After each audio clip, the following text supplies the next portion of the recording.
Madam வணக்கம் madam. வணக்கம் sir, சொல்லுங்க சார். மேடம் விஜய் வயசு தானே? ஆமா சார். வணக்கம் வணக்கம் மேடம். நான் புதிய சிந்தில இருந்து கால் பண்றேன் மேடம். ஓகேங்க சார். மேடம் நேற்று வந்து நாஞ்சிலி விஜயன், அதாவது விஜய் டிவி புகழ் கேபி மீது பரவலாக குற்றச்சாட்டு ஒண்ணு வச்சீங்க கமிஷனர் அலுவலகத்துல. ஆமா. எப்பல தெரியும் மேடம் நாஞ்சிலி விஜயன்? எப்பல இருந்து உங்களுக்கு தெரியும் மேடம்? எனக்கு அவர் 2010-11 இருந்தே தெரியும் சார். Okay okay madam. இப்ப 2025 ஆகுது. அப்ப எத்தனை வருஷம் நீங்களே கவுண்ட் பண்ணி? ஆல்மோஸ்ட் ஒரு 14 வருஷம் ஆச்சு. ஆமா. எப்படி பழக ஆரம்பிச்சீங்க மேடம்? நாங்க ஆடிஷன்ஸ் எல்லாம் ஒன்னா போவோம் சார். ஃப்ரெண்ட் ஆஃப் ஃப்ரெண்ட் மூலியமா எனக்கு பழக்கம் அவரு. அப்படி இருக்கும் போது வந்து அவரு வந்துட்டு ஆடிஷன் அவரும் வருவாரு, நானும் போவேன்.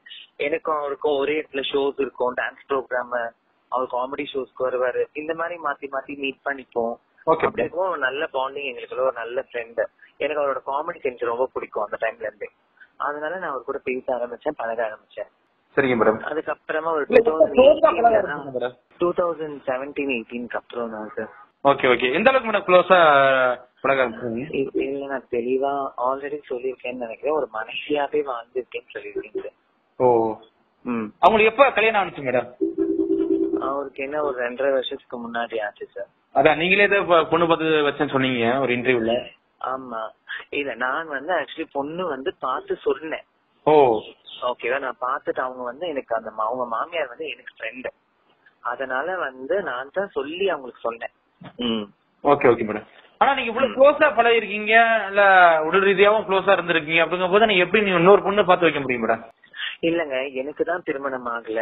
அவருக்கு திருமணம் ஆயிட்டு ஒரு குழந்தை பெற்றுக்க என்னால முடியாது, அவரால முடியணும் இல்லையா? அப்படி இருக்கும்போது அவருக்கு அந்த கஷ்டத்தை கொடுக்க கூடாது. இப்போ எனக்குன்னு குடும்பம் இருக்கு. இப்ப எல்லாருமே பாயிண்ட் ஆஃப் வியூ என்னன்னா மரியாதை சப்போர்ட்டா பேசுறாங்க நிறைய பேரு, அந்த பொண்ணோட வாழ்க்கைன்றீங்க. அப்ப என்னோட வாழ்க்கை, எனக்குன்னு ஒரு குடும்பம் இருக்குல்ல, நீ எனக்குன்னு அப்பா அம்மா தங்கச்சி அண்ணன் எல்லாரும் இருப்பாங்கல்ல சார். கண்டிப்பா கண்டிப்பா. அப்ப நான் எந்த அளவுல மனது ரீதியா பாதிக்கப்படுவேன்? அப்ப என்ன பத்தி யோசிக்க மாட்டீங்க. ஒரு திருநங்கை இருந்தாலும் விட்டுடுவீங்க, ஒரு பொண்ணுனால அவங்களுக்கு சப்போர்ட் பண்ணுவீங்களா சார்? இல்ல அப்படி என்னோட கேள்வி எல்லாருக்குமே மனசு ஒண்ணுதானே. இல்ல மேடம், இன்னொரு கேள்வி என்னன்னா, இப்ப நீங்க அவ்வளவு க்ளோஸா பழகி இருக்கீங்க, அப்ப இன்னொரு பொண்ணுக்கு நீங்க எப்படி இடம் கொடுக்கலாம்னு கேக்குறேன். இப்ப நீங்களே எதனாலன்னா எனக்கு வந்து என்னன்னா அந்த குழந்தை வந்து எனக்கு தங்கச்சி மாதிரி மரியா. அப்ப நாங்க பழகும் போது ரொம்ப நல்ல ஸ்வீட் பர்சன். அப்படி இருக்கும் போது நம்ம பேசிட்டு இருக்கிறது அவளுக்கும் தெரியும். அப்படிதான் பார்த்தாங்க, பழகுனாங்க. அவங்க மாமியாருக்குமே நாங்க லவ் பண்றது தெரியும், எல்லாமே தெரிஞ்சு சரி ஓகே இந்த மாதிரி போக போக அவங்க என்ன நினைச்சிட்டாங்கன்னா கல்யாணத்துக்கு அப்புறம் நான் பேசிக்க மாட்டேன், பழக மாட்டேன்ற ஒரு இதனால அவங்களே கொஞ்சம் கொஞ்சமா கல்யாணத்துக்கு அப்புறம் என்ன அவாய்ட் பண்ண வச்சாங்க. நிறைய விஷயத்துல ஃபங்க்ஷன் கூப்பிட மாட்டாங்க, என்ன ரொம்ப அவாய்ட் பண்ணுவாங்க. ஆனா நாஞ்சிலி விஜயன் வீட்டுல நீங்க தான் இன்ட்ரோ பண்ணீங்க அவங்க மாமியார. ஆமா, அந்த எவிடன்ஸ் கூட நீங்க இன்ஸ்டாகிராம்ல போய் பாத்தீங்கன்னா இருக்கும் உங்களுக்கு. அவங்களுக்கு நான் தான் சொன்னேன், வாங்கம்மா ஃபங்க்ஷன் இது மாதிரி நாஞ்சிலி விஜயன் வீட்டுல இருக்கு, நீங்க வாங்க, விஜய் இருக்காரு, நீங்க வாங்க. என்னம்மா யாருன்னே தெரியாது, அவங்க வீட்டுக்கு நான் எப்படி வர முடியும்? இல்லம்மா நீங்க வாங்கம்மா, என்னோட பாய் ஃப்ரெண்ட் தான், உங்களுக்கு தெரியும்ல, வாங்கன்னு சொல்லிதான் வர சொன்னேன். வந்தாங்க. இல்ல மேடம், இப்ப நீங்க எல்லாம் நாஞ்சிலி விஜயன் க்ளோஸா இருக்கிறத ஒரு மாமியாருக்கு தெரியும், அவருடைய பொண்ணுக்கும் தெரியும். எல்லாருக்குமே தெரியும். அப்படி தெரிஞ்சு எப்படி கல்யாணத்தை ஒத்துக்கிட்டாங்க? எனக்கு அது தெரியல. அவங்க என்ன நினைச்சிருப்பாங்கன்னா, ஒருவேளை கல்யாணம் பண்ணதுக்கு அப்புறமா திருநங்கைன்றதுனால நம்ம சொல்லி கொடுத்து பிரிச்சிடலாம், இவங்க கூட பழக விட வேண்டாம் அப்படின்னு நினைச்சிருப்பாங்களா என்னன்னு தெரியல. எது எப்படியும் அவங்க நினைச்சது நடந்துருச்சாங்க. நீங்களே சொல்லிருக்கீங்க நாஞ்சிலி விஜயன் ஒரு டிரான்ஸ்ஜெண்டர் மாதிரி இருப்பாரு அப்படின்னு சொல்லிருக்கீங்களே, அது உண்மைதானே மேடம்? நான் அப்படி எல்லாம் சொல்லல சார். நாஞ்சிலி விஜயனை டிரான்ஸ்ஜெண்டர் மாதிரி ப்ரொஜெக்ட் பண்றாங்க, அவர் அப்படி கிடையாதுன்னு நான் சொல்லியிருப்பேன். நீங்க நல்லா வாட்ச் பண்ணீங்கன்னா தெரியும். ஏன் சார் நான் ஒண்ணு கேக்குறேன், ஒரு பொண்ணுக்கு ஒரு ஆம்பளை தானே சார் பிடிக்கும், ஒரு டிரான்ஸ்ஜெண்டர் எப்படி சார் நானும் ஒரு டிரான்ஸ்ஜெண்டர் ஒரு டிரான்ஸ்ஜெண்டர் லவ் பண்ண முடியும்? கண்டிப்பா கண்டிப்பா. ஒரு ஆண்ன்றதுனால பெர்ஃபெக்ட் பாயிண்ட் இருந்தாலும் சார் நம்மளுக்கு அவங்க பிடிக்கும். ஆமா கண்டிப்பா. இல்ல இப்ப அவர் வந்து இப்ப நிறைய இந்த ஷோஸ்ல வந்து பாத்தீங்கன்னா லேடி கட்ட போறதுனாலயே அவர் டிரான்ஸ்ஜெண்டரா ப்ரொஜெக்ட் பண்றாங்களா எப்படி மேடம்? அவங்கள ப்ரொஜெக்ட் பண்றாங்க சார். நான் என்ன கேக்குறேன், கூத்துப்பற்றையில வந்துட்டு எல்லா ஆண்களுமே வேடமிடுறாங்க பின்னா. ஆமா. அப்படி பாத்தீங்கன்னா புகழ் அண்ணா கூட தான் வந்துட்டு லேடி கட்ட போடுறாரு, ராமர் அண்ணா போடுறாரு. அவங்கள எல்லாம் ஏன் சித்தரிக்கப்படல? கண்டிப்பா. நாஞ்சிலி விஜயன் இந்த போது பண்றாங்கன்னா அப்ப அந்த கேரக்டர் வந்து அடாப்ட் பண்றாருன்னு தான் அர்த்தம். ஒரு நல்ல நடிகைன்னா அவரை பப்ளிஷ் பண்ணிக்கிறாருன்னு தானே அர்த்தம் சார். கண்டிப்பா கண்டிப்பா மேடம்.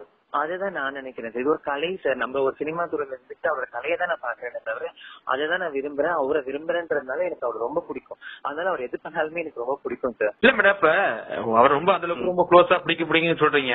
இன்னொரு பொண்ணு ஒரு கல்யாணம் பண்ணி வச்சா நம்ம மேல அவாய்ட் பண்ணுவான்னு உங்களுக்கு தெரியாதா? ஒரு பேசிக்கே இதுதானே இது.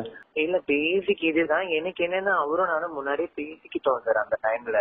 இப்ப சப்போஸ் கல்யாணமே ஆனாலும் இப்ப வேற யாருன்னா 2 பொண்ணு கல்யாணம் பண்ணிக்கிறாங்க, ஒரு பொண்ணு கூட தொடர்பு வச்சுக்கிட்டு இன்னொரு பொண்ணு கூட தொடர்பு வச்சுக்கிறாங்க, அந்த மாதிரி எல்லாம் நம்ம இல்லாம ரொம்ப மியூச்சுவல் அண்டர்ஸ்டாண்டிங்ல நீங்க இது மாதிரி இருக்கீங்களா, கல்யாணம் ஆகுதா, நீங்க எப்பவுமே போல அவங்க கூட இருங்க, நீங்க எப்பவுமே என் கூட இருக்கிற மாதிரி எப்பெல்லாம் வீக்லி ஒன்ஸ் டைம் கிடைக்குதோ என் கூட டைம் ஸ்பெண்ட் பண்ணுங்க. இதுதான் ஒரு மியூச்சுவல் அண்டர்ஸ்டாண்டிங் எங்களுக்குள்ள.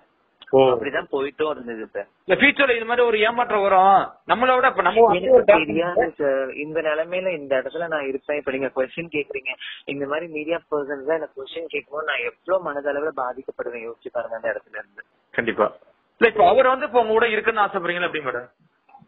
அவர் கண்டிப்பா என் கூட பழைய மாதிரி பேசணும்னு ஆசைப்படுறேன் சார். அவ்வளவுதான். அவர் பண்ணாருன்னா கண்டிப்பா நான் கேஸ் வாபஸ் வாங்கிடுவேன் சார். இல்ல மேடம் இப்ப அவருக்கு மனைவி குழந்தைகள் இருக்காங்க. சரி நான் என்ன கேக்குறேன், இதே நான் கேக்குறேன், மனைவியும் இதெல்லாம் இருக்காங்க. இப்ப டிரான்ஸ்ஜெண்டர் நான் இல்லன்னு விக்கிறேங்களேன், வேற ஒரு பொண்ணு இன்டர்ஃபியர் ஆகுறாங்க, அவருக்கு பிடிச்சிருக்கு பழகுறாங்க, அவங்க மீடியா கிடையாது, அப்பனா ஒத்துப்பாங்களா? இல்ல மேடம் சமுதாயத்துல என்ன கேள்வி கேட்பானா, இப்ப நீங்க வெளியே சொன்ன தவறு அதை மறைமுகமா வச்சுதான் நல்லதுன்னு சொல்ல வரீங்களா சார்? இல்ல நான் கேட்க வந்து என்னோட மனநிலைமையில இருந்து புரியுதுங்களா? இல்ல நீங்க உங்களுடைய மனநிலை புரியுது மேடம். பட் சமுதாயம் என்ன கேட்பாங்க, ஏன்னா ஆல்ரெடி நீங்களே ஒரு கல்யாணத்தை பண்ணி வச்சு இப்ப என் கூட வாழ்னு சொன்னா இது ஏத்துக்குவாங்களா அப்படின்னு. அவர் கூட வந்துட்டு பொண்டாட்டி பிள்ளைய குடும்பத்தை விட்டுட்டு வான்னு சொல்லலையே சார். நீங்க ஒரு 10 நாள் அங்க இருக்கீங்கன்னா ஒரு நாள் என் கூட இருங்க, ஒரு நாள் டைம் ஸ்பெண்ட் பண்ணுங்கன்னு சார் கேக்குறேன்.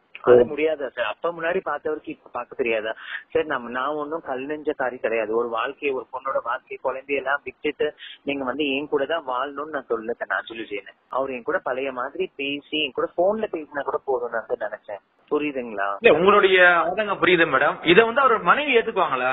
நீங்க இப்போ 7 நாள் 6 நாள் என் கூட இருங்க, ஒரு நாள் மட்டும் அவங்க கூட போயிட்டு வாங்க அப்படின்னு அது சொல்ல முடியுமா கேட்கறேன். உங்க சைட்ல நான் கேட்கறேன். எனக்கு அது எப்படி சொல்றதுன்னு தெரியல சார். ஒருவேளை நான் திருநங்கைன்றதுனால இதை இப்படி கேக்குறீங்களா எனக்கு தெரியல.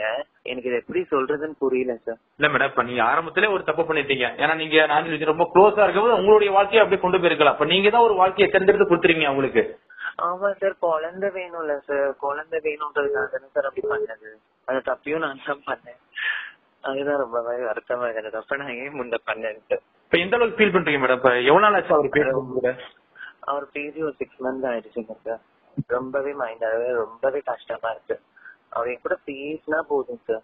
Okay okay madam. அவர் மேல வேற ஏதாவது அலிகேஷன் வைக்கிறீங்களா மேடம்? ஏன்னா இப்ப 2 வருஷத்துக்கு முன்னாடி சூர்யா தேவிங்கிற மேல அவர் வந்து அஃபேர் ஆகி அது பெரிய இஷ்யூ அப்படின்னு ஜெயிலுக்கு எல்லாம் போனாங்க. புரிதல் அவங்க மேல அஃபையர் எல்லாம் கிடையாது சார். அவங்க மேல அஃபையர் எல்லாம் கிடையாது. அவங்க நல்ல ஃப்ரெண்ட்ஸ். நாங்க எல்லாருமே ஒரு நல்ல ஃப்ரெண்டா தான் இருந்தோம். இந்த கதை நடக்கும் போது நானும் தான் இருந்தேன். நீங்களும் இருந்தீங்க? ஆமா. அப்படியே அவர் ஜெயிலுக்கு போகும்போது நான் தானே மனு போட்டு ஜெயில பாத்துட்டு வந்தேன். ஓ. அவங்க வந்துட்டு சூர்யா தேவி கிட்ட கால் பண்ணி கேட்டதுக்கு சூர்யா தேவி சொல்ற ஒரே வார்த்தை, அவனை போய் ஸ்டேஷன்ல போயிட்டு ஏதோ கூப்பிட்டாங்களாம், போய் பாத்துருந்தாலே பிரச்சனை இல்லையா, நான் தான் அந்த கேஸையே முடிச்சுட்டேனே, திருப்பி அவன் போய் பாக்கலன்னு தானே அவங்க சூர்யா தேவியுமே கேட்டாங்க. அவங்க கொடுத்த கம்ப்ளைண்ட் எப்பயோ போட்டு அவங்கள கூப்பிடுவாங்கல்ல சார் ஸ்டேஷன்ல இருந்து. அதுக்கு நாஞ்சில் விஜயன் போகாதனாலதான் அவர் அரெஸ்ட் பண்ணாங்க. திருப்பி சூர்யா தேவி பிரஷர் பண்ணியோ எது பண்ணியோ அரெஸ்ட் பண்ணல. இதுதான் உண்மை. ஏன்னா எனக்கு தெரியும்ல சார், அவர் கூட எல்லாமே எல்லா விஷயமும் ஒன்னா தெரியும். ஏன் அவங்க ஃபேமிலி மெம்பர்ஸ்க்கு தெரியும் எல்லாமே. ஒரே ரூம்ல தான் நாங்க தூங்குவோம். அவங்க சிஸ்டர், அவங்க ஹஸ்பண்ட் அப்படி எல்லாம் இருக்கும் போது அவங்க தம்பி எல்லாருமே இருந்தாங்க. அப்பாவே இருக்காருன்னா அப்ப எல்லாருமே இருக்கோம்னா அவங்க வீட்டுல டபுள் பெட்ரூம். அப்படி இருக்கும் போது அந்த பெட்ரூம்ல நான் விஜய் தான் ஒரு ரூம்ல தூங்குவோம். அவங்க குடும்பத்துக்கே தெரியும் சார். இப்ப எல்லாருமே வந்து என்ன தப்பா நினைக்கிறாங்கன்னா எனக்கு புரியல. சொல்றவங்க எல்லாமே மாட்டிக்கிறதுக்கு அப்புறம் இப்படிதான் சொல்லுவாங்கன்னு நினைக்கிறேன் சார். இதெல்லாம் நான் கேள்விப்பட்டிருக்கேன், யூடியூப்ல பாத்திருக்கேன். என்னடிக்கு அதெல்லாம் விட்டுருங்கன்ட்டு. இது என்னோட வாழ்க்கையில நடக்கும் போதுதான் எனக்கு ரொம்ப மன வருத்தமா இருக்கு. ஒட்டுமொத்தமாக ஒரு டிரான்ஸ்ஜெண்டர்னால ஒதுக்குறாங்களா அப்படிங்கிற? கண்டிப்பா சார். அவங்க ஒரு டிரான்ஸ்ஜெண்டர்னு ஒதுக்குறாங்களே தவிர ஒரு மனுஷியா என்ன பார்த்து நான் முன்ன எவ்வளவு அவங்களுக்கு சப்போர்ட்டிவா இருந்திருப்பேன், ஏதோ ஒரு விஷயத்துல ஒரு வகையிலயாவது ஒரு நல்ல ஒரு குடும்பத்து நண்பரா இருந்திருக்கல, அப்படியாவது அவங்க பாக்கலாம் இல்லையா? அவங்க டோட்டலா அவாய்ட் பண்ணதுதான் எனக்கு ரொம்ப மனவேதனை கொடுத்தது சார். இல்ல ஒருவேளை அவங்களோட ரிலேஷன்ஷிப்ல நீங்க வந்து உள்ள போறதுனால உங்களுக்கு ஏதாவது ஈகோ வருது அப்படி மேடம்? இப்ப நாஞ்சில் விஜயனோட மனைவிக்கே ஒரு ஈகோ கிளாஷ் ஆகுது அப்படி மேடம்? இல்ல எனக்கு தெரியல சார் அவங்கள பத்தி. எனக்கு ஏன்னா வந்துட்டு அவங்க ஸ்டார்டிங் நீங்க நம்பவே மாட்டீங்க, கல்யாணம் நடத்துற வரைக்கும் நல்லா பேசிட்டு இருந்தாங்க. கல்யாணம் நடந்து முடிஞ்சதுக்கு அப்புறம் என் கூட தெரியாவே சுத்தமா ஆட்டிடியூடு, நீங்க வயசு கூட வெளியே போக கூடாது, வயசு கூட பேசுறத ஸ்டாப் பண்ணணும், ரொம்ப ரெஸ்ட்ரிக்ஷன் போட்டாங்க. என் எதிர்லயே வந்து நான் உங்க வீட்டுக்கு ஒரு நாள் வந்து விஜய் என்ன கூப்பிட்டு போறாரு, வைஷு தப்பா எடுத்துக்காதீங்க, நான் உங்களை கூப்பிட்டு போறேன், அவன் யாராவது பேசுனா நீங்க தப்பா எடுத்துக்காதீங்க, என்ன பேசுவா அப்படின்னு போய் கேட்டா, இவளை எதுக்கு இங்க கூப்பிட்டு வந்த, இவளை அசிங்கமா திக்கிடுவேன். அந்த பொண்ணு கொஞ்சம் மரியா ரொம்ப அசிங்கமா பேசுவாங்க சார். ஓ, நீங்க பாத்து வச்ச புரியல சார். நீங்க பாத்து வச்ச பொண்ணு? ஆமா. இல்ல உங்களை அசிங்கத்துட்டாரா, அப்ப அவங்கள நாஞ்சில் விஜயனே அசிங்கமா திட்டுவாங்களா எப்படி மேடம்? நாஞ்சில் விஜயன் அசிங்கமா திட்ட மாட்டாங்க, என்ன திட்டுவாங்க, என்ன வந்து ஒரு மாதிரி இந்த ப்ராஸ்டியூட்டுக்கு ஒரு வார்த்தை சொல்லுவாங்கல்ல, என்ன எப்ப பாரு அந்த வார்த்தை சொல்லுவாங்க, அப்ப இங்க வரக்கூடாது அந்த வார்த்தையில வச்சு. எனக்கு ரொம்ப மனதளவுலவே ரொம்ப கஷ்டமா இருக்கும் சார். அது கிடைக்கலன்னா நீங்க செத்துருவீங்களா சொல்லிருக்கீங்க, ஏன் அப்படி? இல்ல அது எனக்கு தெரியல சார், 10 பேர் மேல லவ் வருமானு எனக்கு தெரியாது. நான் அவர் உண்மையா காதலிச்சேன், அவர் எனக்கு கிடைச்சாருன்னா லைஃப்ல சந்தோஷமா இருக்கும் சார், அவ்வளவுதான். இல்லன்னா எனக்கு நான் அந்த முடிவு சொல்லிட்டு வந்ததுதான் நான் பண்ணணும்னு நினைக்கிறேன், வேற ஆப்ஷன் எனக்கு தெரியல. இல்ல சார் என்ன சொல்றது எனக்கு. ஒரு நல்ல கலைஞனா தொடர்ச்சியா அவர் மேல ஒரு பாலியல் குற்றங்கள் சுமத்தப்படுது. ஏற்கனவே சூர்யா தேவி அவங்க அப்படிதான் சுமத்துனாங்க, இப்ப நீங்களும் சுமத்துறீங்க, என்ன ஏமாத்திட்டு போயிட்டாரு அப்படின்னா சொல்றீங்க. இது எப்படி மேடம்? அது ஒரு கலைஞனுக்கு அழகா இல்ல எப்படி? இல்ல உண்மையில அவர் வந்து ஏமாறுறீங்க? கலைஞனுக்கு அழகான்றது நீங்க திருப்பியும் நான் சொல்றேன், சூர்யா தேவி பாலியல் குற்றச்சாட்டு வைக்கவே கிடையாது. சூர்யா தேவிக்கும் அவருக்கும் நடந்தது வேற ஒரு இஷ்யூ. அந்த இஷ்யூல பேசிக்கிட்டாங்க, சண்டை வந்து அதுல கை தகராறு நடந்து இது மாதிரி ஆச்சு. நான் வச்சதுமே இப்ப பாலியல் புகார் நாஞ்சில் விஜயன் மேல கிடையாது. நான் அவரை காதலிச்சேன், அவர் கூட பாலியல் ரீதியாவும் இருந்திருக்கேன் அப்படின்றத தமிழ்ல தெளிவா சொல்ல வந்தேன் சார், அவ்வளவுதானே தவிர அதை எல்லா மீடியாலையும் வந்து என்ன போட்டு பேரை கிழிச்சு பாலியல் ரீதி இதனால அவரோட மனதிலயும் எவ்வளவு வருத்தம் இருக்கும் சார். என்னதான் அவர் மேல கோவம் இருந்தாலும் அவர் மேல ரொம்ப பாசம் தெரிவிக்கல மேடம், இது அவருக்கு புரியுமா? எனக்கு தெரியல சார், இதுக்கப்புறம் புரியுமா புரியாதான்னு எனக்கு ஒண்ணுமே புரியல. எனக்கு ரொம்ப எப்படி சொல்றதுன்னு தெரியல சார். நீங்க எப்படி ஒரு கம்ப்ளைண்ட் கொடுத்தது அவருக்கு தெரியுமா மேடம்? தெரியும் தான் சார் நினைக்கிறேன். எப்படி சார் தெரியாம இருக்காது, தமிழ்நாடு ஃபுல்லா தெரிஞ்சிருக்கு, அவருக்கு எப்படி சார் தெரியாம இருக்கும்? இல்ல மேடம், எங்களுடைய புதிய சிந்தனை சார்பா அவர்கிட்ட கால் பண்ணி பேசும்போது அவர் சொன்னாரு, இல்லங்க அப்படி யாரும் எனக்கு வயசு விஜய் வயசுனா யாரும் தெரியாது, வருவாங்க போவாங்க அப்படிதான் சொல்றாரு. உங்களுக்கு தெரியாதான் சொல்றாரு? தெரியாதுன்னு சொல்லுவாங்க சார், மாட்டிக்கிட்டவங்க எல்லாருமே அப்படிதான் சொல்லுவாங்க. இல்ல நீங்க நியாயம் உண்மையானதா இருந்தா கண்டிப்பா நான் ஜெயிப்பேன். அவர் அப்படியே சொல்லட்டும், பரவாயில்ல. இப்போ கடைசியா உங்களுக்கு என்ன மேடம் வேணும்? எனக்கு அவர் கூட பழைய மாதிரி பேசிட்டாரு, என் கூட இருப்பேன்னு சொல்லிட்டாரு அப்படின்னா நான் கண்டிப்பா இந்த கேஸ் எல்லாம் வாபஸ் வாங்கிடுவேன். யாருடைய பிரச்சனைக்கும் நான் போகல, விரும்பல. அவங்க லைஃப்ல இருக்கட்டும், என் கூட எப்பவுமே பேசுற மாதிரி இருந்தா அது அப்படியே போதும் சார், எந்த இஷ்யூஸுமே கிடையாது சார். இல்லன்னா திருப்பி நான் கண்டிப்பா வந்து திருப்பி கமிஷனர் ஆபீஸ்க்கு போவேன், எனக்கான நீதி கேட்பேன், டிரான்ஸ்ஜெண்டர் கம்யூனிட்டியை வச்சு கேட்பேன் சார், அவ்வளவுதான். கண்டிப்பா மேடம், பொறுத்திருந்து பார்க்கலாம் மேடம் என்ன நடக்குதுன்னா. மிக்க நன்றி. கண்டிப்பா sir, thank you sir, thank you, bye. Thank you ma'am.